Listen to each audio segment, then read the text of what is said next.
Hey everybody, Ryan here, playing Little Child. I love this tune. This is just so much fun. I love these types of tunes where they're just, yeah, pure fun. They're dance music, they're rock and roll, simple, basic rock and roll, kind of old school, old fashioned. This is, of course, from the With the Beatles album, and it's fun for me because it's kind of a John feature. I know the Beatles didn't think too much of it. It was kind of a workman tune. They just used it as filler. Maybe didn't put that much effort into it. I just think it's great to hear just pure John. I think he's doing almost all the vocals. I don't know. Tell me what you think, but I think he double tracked the lead, of course, but then I think he's doing the harmony on a double track. And I think there's one oh yeah at the end, maybe that's Paul, and the rest is John, which is almost like a Beatlesy troll thing. Paul just gets in there to say one oh yeah. But there's all this piano driven and harmonica driven stuff. It's not guitar driven. So that's kind of unique, especially in the catalog of these rock tunes. The later weird stuff, sure. But this is one of those tunes you would think would be driven by a guitar, and it's really not. So a lot of fun, cool harmonica solo. To my knowledge, it's all John on harmonica. So really, really awesome. Fun bit of history. Take these out, maybe. I had a really hard time with this one.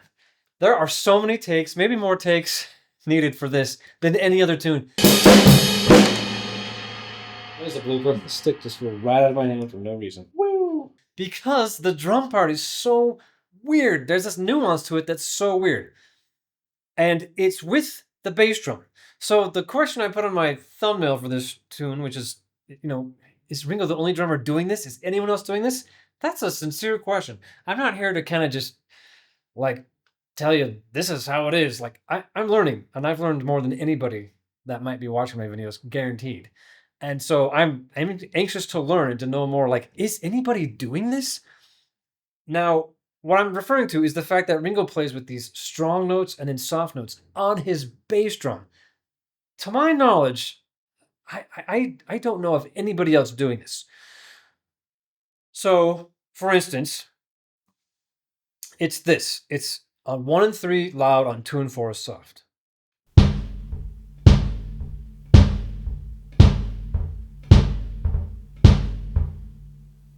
Listen to the deconstructed track that I'll put a link to in the description. You can clearly hear that in the first part of the tune. So the tune launches and it goes into, I would say, the chorus. There's 2 choruses and then a little bit of a verse. Throughout all of that, it's like this, except for 2 bars. At the end of the, I guess, verse, which is like a 6-bar phrase, the last 2 bars that he plays 4 on the floor. So there's 8 notes in a row. Bam, bam, bam, bam, bam, bam, bam, bam. Strong. When they go back to that Little Child, they go back into that chorus, and then he goes back to this kind of 1 and 3 feel. So I just don't think I can't think of anybody who's doing this. All my friends, colleagues throughout the years, drummer groups I've been a part of in the past that I'm a part of now, famous drummers I can think of, teachers, I can't think of anybody who's ever done this or talked about this or seen this or shown this in a rock tune. It's really a jazzy thing to feather the bass drum, it's called. So for instance, if I was playing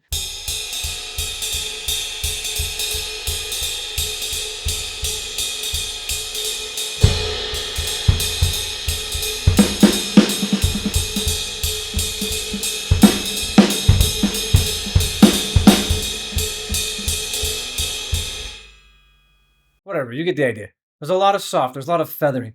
And Ringo's almost like feathering in between his loud notes. Maybe this is purely a technical thing, just to help him keep time and get through the bar without getting too tired. Because if you want to play with your heel up on these loud notes, which Ringo does, you can either keep your heel up the whole time, so he could have been doing this,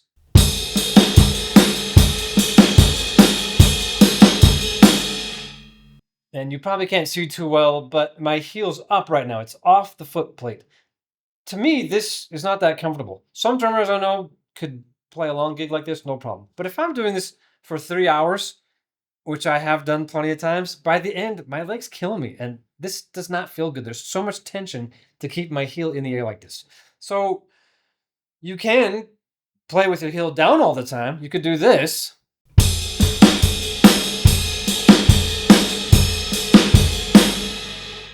But I think a lot of drummers feel they can't hit hard enough that way. And I feel often when I'm in a loud, bar and it's a bar gig and we're playing a loud tune that I just maybe your muscle kind of takes over, your muscle memory, and you're just sort of intense intuition takes over. And you start just really pounding the thing. Maybe I don't have the discipline to to avoid that. Either way, Ringo's doing this weird hybrid of the two, where he plays with his heel up, his whole leg comes up, and then his heel comes down. To get to the next loud note, he could either lift his whole leg up without the beater coming down the head, which when I do that, just it wrecks my posture. I get off balance. I feel pain in the back of my left hip, my back. Like that's just so bad. So you can put the beater back down and lift your heel like this. I've tried to figure that out on my own. It's hard because that makes a sound. But Ringo seems to have mastered doing that, putting a sound in there and having it be like an actual purposeful note that's part of the tune. So that coordination right there is not comfortable for me. It's something I've worked on specifically for this tune, and it was hard. And it took a lot of takes because it's just so hard and so foreign. I've never ever used that before ever. I don't know. Are there any rock drummers watching this who have ever done that? I'd be interested to know. In addition to that, this would be such an easy cover if I kind of just blew through that, just like whatever. I could just play 4 on the floor, or I could just skip those weak notes. They're hard to hear. They're mostly felt, not heard, which is kind of the same philosophy when you're feathering the bass drum in jazz. It's kind of a thing that you and the bass player feel, you as the drummer. You feel this and it helps you lock in. The audience doesn't know what's going on. And they could be sitting 30 feet away at the club and they can't hear it. It's really for me to help me with my groove and the bass player. So Ringo's doing that. I'll put a link to that live performance at the Coliseum in Washington, maybe because the stage was so weird where they had him facing different directions. Maybe they had cameras everywhere. But in that one performance, you seem to get a lot of interesting angles of Ringo. You can see from his left side, his whole leg at times, including what his heel is doing. And you see the beater. And you can clearly see that there's those soft notes in between. You don't hear them really listening on the recording. You just hear the boom, ba boom, boom, ba bum. But in between in those spaces, he's got a soft little note, almost like he's just tapping his toe to the beat. So that's just super cool. And it also is instructive that to Ringo, I really believe the quarter note is king. Like the quarter note pulse is so present constantly for him. And that's a great lesson for everybody. I think that's something that I've only recently begun to understand. Now, he's got also nuance with his patterns. He's doing not even notes with his right hand, like it's not this. There's accents in there. There's loud, soft, loud, soft. You can hear that on the recording. Also with the left hand, they're not all the same. It's not this, 2, 3, 4, 1.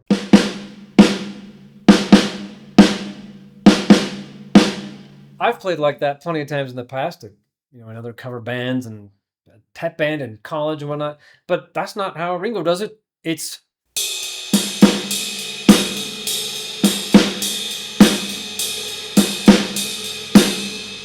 so I could leave that out and I could just have no nuance, and this would be pretty easy to play. Adding all that in though, because I'm trying to recreate what he did, is a real challenge. I think for Ringo, it was just his natural way of doing it though, so not that challenging for him.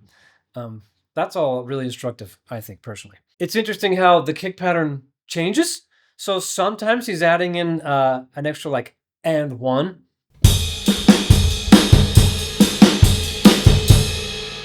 That seems to just happen randomly whenever he kind of feels it. And then throughout the harmonica solo, and then right after the solo in the next verse, he's got 4 on the floor, 4 strong beats the whole time. And it's interesting when they get to the last chorus, he goes back to his strong on 1 and 3, and you can almost feel like there's a 4 feel and a 2 feel, which to me is another kind of common jazz thing. That's a really common thing to start in 2 and go to 4 or something to help have some tension and release. So it kind of happens instinctively, I think, in what Ringo's doing. I don't believe he's thinking about that. Like, oh, how can I create tension and release? It's just instinctive. And I think maybe that's a holdover from just him listening to jazz, or maybe he was taught some of that by a jazz drummer or something, but he incorporates it pretty clearly here, which I think is awesome. That's super cool to me. Anyways, if there's any chance Ringo's ever going to watch this, Ringo, if you're watching, man, can you enlighten us, all of us that are trying to learn from what you did and that really appreciate what you did and just love your music? Why did you play the bass drum like that? Why do you got that like toe tap in between? Is it just a technical thing to help you get through the set? Is it? Are you focused on the core note? Did you want that note in there? Like, I would love if you could just enlighten us and drop some knowledge on us, man. I love the Beatles. I love this music. I love what they created. Ringo Starr is the man. I just love this stuff. So thanks for tuning in. I'll catch you on the next one.